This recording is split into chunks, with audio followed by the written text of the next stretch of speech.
Today I've swapped the millstone grit landscape of the dark peak for the limestone dales of the white peak. So today is going to be a very different walk than usual. I'm starting the walk at Alport. I'm going to pick up the Limestone Way and follow it all the way to Monyash, and then I'm going to return via Lathkill Dale, which is one of the prettiest dales in Derbyshire and something to look forward to. The first section of the walk follows the River Bradford. I'm going to follow this towards Yulgrave, and then that's where I'm going to pick up the Limestone Way. It's like everybody's out enjoying the sun, but it doesn't say much for social distancing. You certainly don't get this on the top of Lathkill. Well, never know why I couldn't find a parking spot in Yulgrave, which is just north of me now. Well, it's time now to leave the River Bradford, and we're going to start to climb, gain a bit of height, and head to Callinglaw. Oh, it's been quite a pleasant uphill stretch through this little wooded area to the road at the top. Well, I think that's quite a bit of my ascent done now. I've just passed the car park at Moor Lane, and now I'll be heading across several fields towards Callinglaw. Well, after just having touched the edge of Lowmoor Wood, I'm now approaching the farm at Callinglaw. The farm ahead is Monyash Grange Farm, and its name, Grange, gives a clue that it was once the property of a monastery, in this case Roach Abbey in Yorkshire, and the lands around here would have been used for sheep farming, and the abbey would have made profit on the wool. Well, I'm now dropping down towards Dale, and if I look over to my right, I see Dale running into Lathkill Dale, and later on in today's walk, that's where I'll be going. Well, the sign is for Lathkill Dale, but we're not going to head there just yet. We're going to head towards Monyash, which is over here, and then we're going to come down the full length of Lathkill Dale rather than joining it here. But what it actually does show is that there is scope to vary this walk and shorten it. Well, here we have a path junction. To my right is the path down to Lathkill Dale, but we're going to go straight on to Monyash Grange.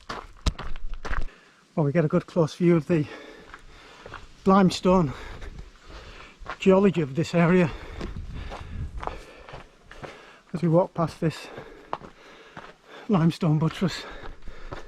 Almost at Monyash Grange Farm now, and we'll be walking straight through the farm buildings and then on to Monyash. Oh, I assume that these were little chutes you'd put food down, and I assume that they're pigsties.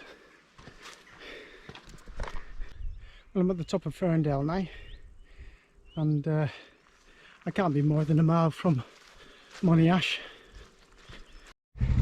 Well, I think I timed this badly. Just coming into Monyash now. Road full of cows. There we go, beware cows on road. 2:30 to 3:30. Can't get any clearer than that. This is quite nice. The pond in the village.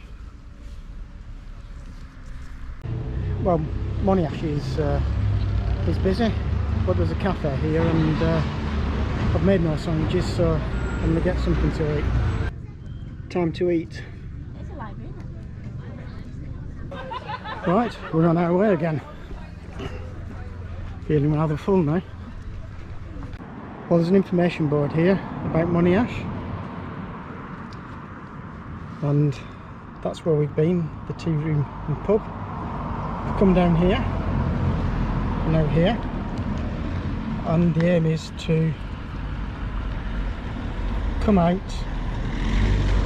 the town and then head down Lathkill Dale. Here we are at the start of Lathkill Dale, and our aim is to walk the entire length of it, and off we go.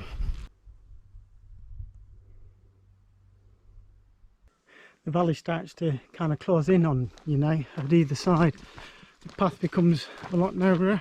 You do feel like you are in a valley. One thing you've got to be wary of when you're walking in limestone country is walking on polished limestone, which can be treacherously slippy, especially when wet.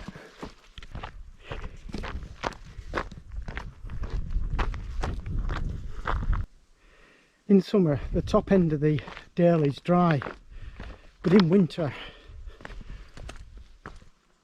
water emerges from this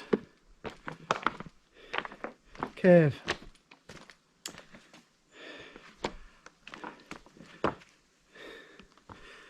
As you can see, the riverbed is dry here, and it won't be much further down until we actually see some water. But one of the reasons the water disappears in summer is because underneath us, I think there are a series of lead mines, and the water must seep down into them. Well, the path over to me right now is the one that takes you back up to Dale, the dale that I crossed on the way to Monyash. And this is the first sight of water in the dale. I did read that the miners tried lining the river with clay to try to prevent it from seeping into the mine workings below. I don't know how successful that was.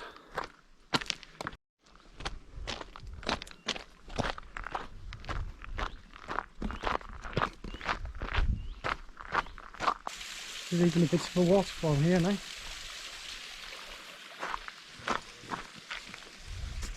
Quite a few ash trees in this valley. They've got quite a distinctive leaf pattern, and if you look, can you see how the bud is black? So that's another way of identifying an ash tree. And just over here, it looks like we have hazel, the beginnings of a hazelnut. Well, this stretch of the dale hasn't been busy at all. It's very peaceful.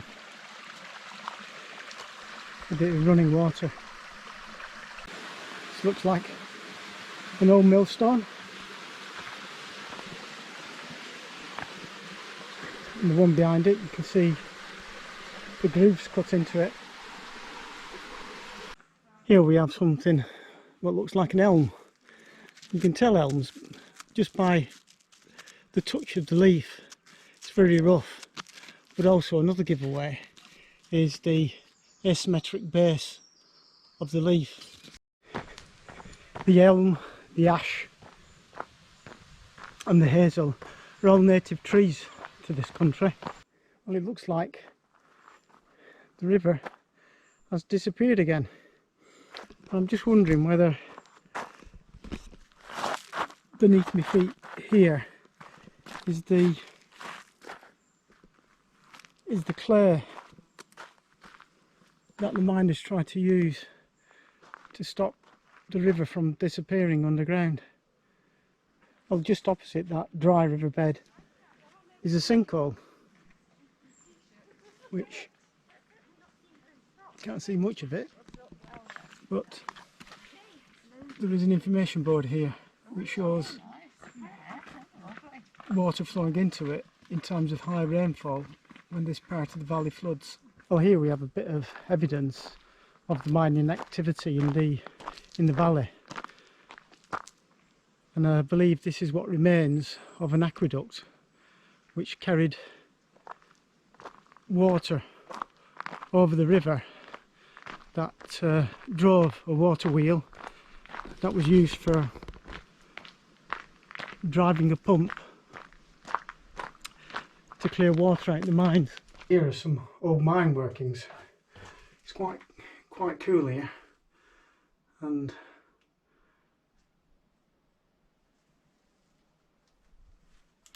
I think the batteries are going in my torch. I've just up the hillside from the river is an information board about the Dale engine house, which was used for pumping water out the mine. There's probably need to read this later. I think there's an old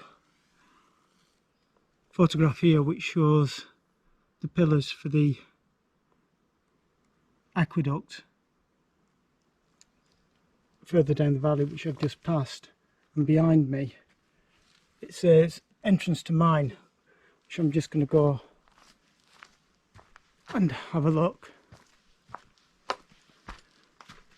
And here we are, another entrance to a mine. And we'll go and take a look at the pumping house. But it looks like the water was pumped from the mine up into this channel here, which ran underground, called a sough, which then flowed towards the river. So let's have a look at the engine house. And this is what remains of the engine house, and the shaft down towards the sough must have been down that shaft there, which is now rather overgrown. And this would have been the interior of the engine house.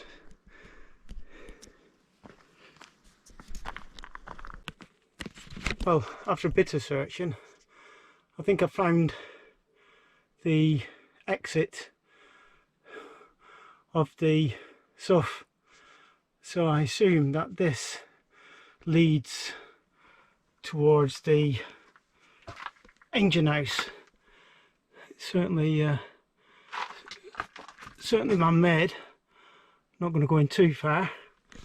You probably can't see because it's pitch black, but I assume the water was ejected out here down this channel.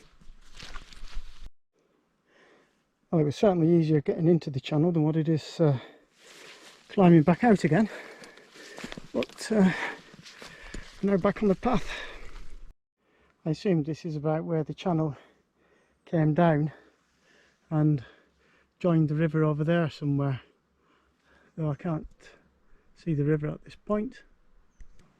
Well, there's another information board here, and I'm not far from Overhaddon, and thereabouts is the mine I've just been looking at in relation to Overhaddon.